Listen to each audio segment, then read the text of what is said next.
Assalamualaikum warahmatullahi wabarakatuh, para pionir semuanya. Salam petir, jedar jeder, jedar jeder, duar. Bagaimana kabarnya hari ini ya para pionir? Saya doakan semoga sehat selalu, lancar segala usahanya, dan dijauhkan dari segala hal-hal yang tidak baik. Amin.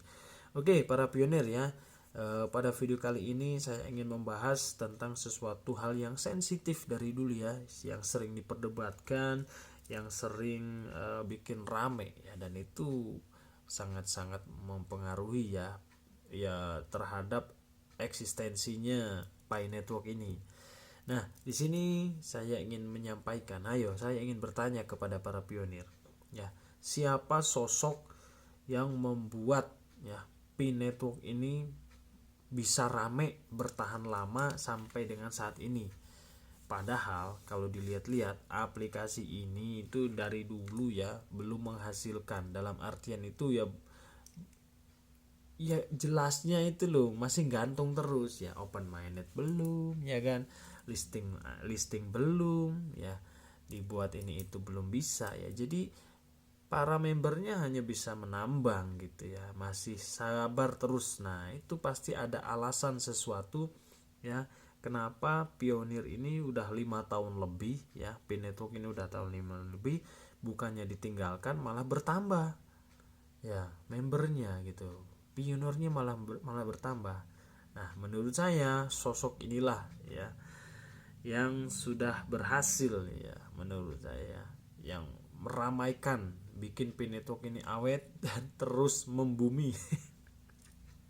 Siapakah itu? Ya tidak lain tidak bukan ya, dia bukan core team, bukan moderator ya, bukan itunya artisnya si Nicholas. Jadi si Nicholas itu gak perlu repot-repot keluar uang bayar influencer atau artis-artis atau bayar iklan agar mau download Pi Network, nggak perlu, karena ada satu sosok ini yang luar biasa. Siapa itu? Ya Doris Yen. Aduh, udah para pionir pasti sudah gak awam lagi ya tentang si Doris Yen ini. Doris Yen ini kan ya yang mencetuskan harga GCV ya kan, duta GCV ya, duta GCV yang dimana dia ngotot ya, ketika open mainnet harganya wajib GCV, dimana nilai GCV ini dia tentukan dari lambang pi, lambang pi di kalkulator kan gitu ya, 314. Nah dolar dah 314 berapa, 156. Waduh kalau dirupiahkan itu kan 4 miliar lebih satu pinya. Nah, tentu dong di situ pasti ada reaksi yang sangat luar biasa ya. Kalau bagi para pengikut GCV itu mungkin saja terjadi ya, karena memang mereka berpikir positif, tidak ada yang tidak mungkin, dan ya bismillah aja mikirnya positif kan gitu ya. Karena memang itu terbukti bagi para pengikut GCV ini kebanyakan orang-orang yang baru ya, orang-orang baru main di dunia kripto ya, baru di Pi Network, dan kebanyakan diisinya oleh oma-oma dan opa-opa ya, karena memang untuk bermain di kripto gak segampang itu. Cuma kan di Pi Network ini nambangnya lewat HP, semuanya serba HP ya, jadi lebih mudah, oma-oma dan opa-opa pun ya bisa gitu ya, mau ikut-ikutan sama yang muda-muda gitu ya.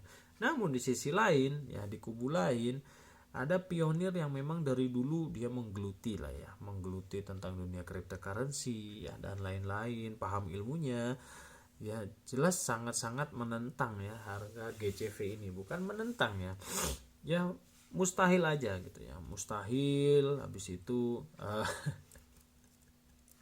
udah ya nggak masuk lah buat mereka kan begitu ya. Nah di sini ngomong-ngomong ya, saya nggak mau membahas tentang masalah GCV lebih lanjut lagi ya, karena memang itu hal-hal yang sensitif ya. Tapi di sini kita bisa baca sendiri bos ya, di buku putihnya Pi Network ya, tentang masalah perharga beginian, perharga-harga, masalah harga GCV ini ya. Nih kita bisa baca ya.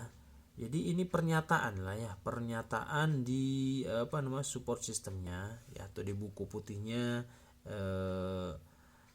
Pi Network ya, langsung ini resmi ya. Jadi pernyataannya begini ya kalau bahasa Indonesia ya.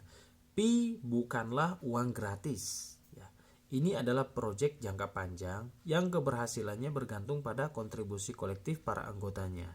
Pi didedikasikan untuk membantu orang-orang biasa berpartisipasi dalam ekosistem berbasis utilitas pada blockchain yang didukung oleh mata uang kripto tanpa memerlukan perantara tradisional.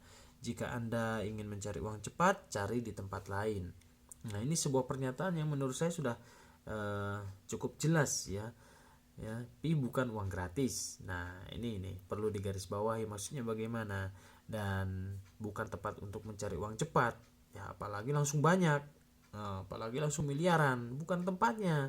Cuma nih pernyataan gini ya. Jadi pernyataan ini sangat membantu bagi mereka yang berpikir dapat menjual 1 pi seharga $314.159 alias 4M setelah mainnet terbuka diluncurkan. Harga ini adalah harga konsensus ya, bukan untuk memperdagangkan. Nih, lihat ya. Pi atau beli jual beli di platform bursa atau secara langsung untuk mendapatkan uang tunai. Nah, jika memang GCV ini benar nantinya, nah, prosesnya itu bukan untuk ditukarkan jadi uang fiat, enggak ya, tapi untuk, kita baca kelanjutannya ya. Nah, jadi Pi harus digunakan untuk menukar barang, nah, atau jasa, sama halnya dengan menggunakan uang Anda secara daring untuk membeli menjual sesuatu. Nah, begitu ya. Jadi GCV ini ya harganya harga konsensus gitu ya. Jadi enggak semudah jadi 1 pi langsung ditukarkan dengan uang fiat 4 miliar, enggak begitu ya. Jadi memang jika memang harganya GCV ya kita sistemnya barter gitu ya, harus ditukar dengan uang barang atau jasa. Bila ingin menjual harga konsensus, buatlah platform P2P sendiri. Nah, kan begitu ya. Jadi nggak semudah yang sudah-sudah ya, yang dikatakan PT itu ya kan ya, langsung cair miliaran gitu ya, 1 pi langsung cair, nggak bakalan begitu bos. Sistemnya nggak bakalan semudah itu ya.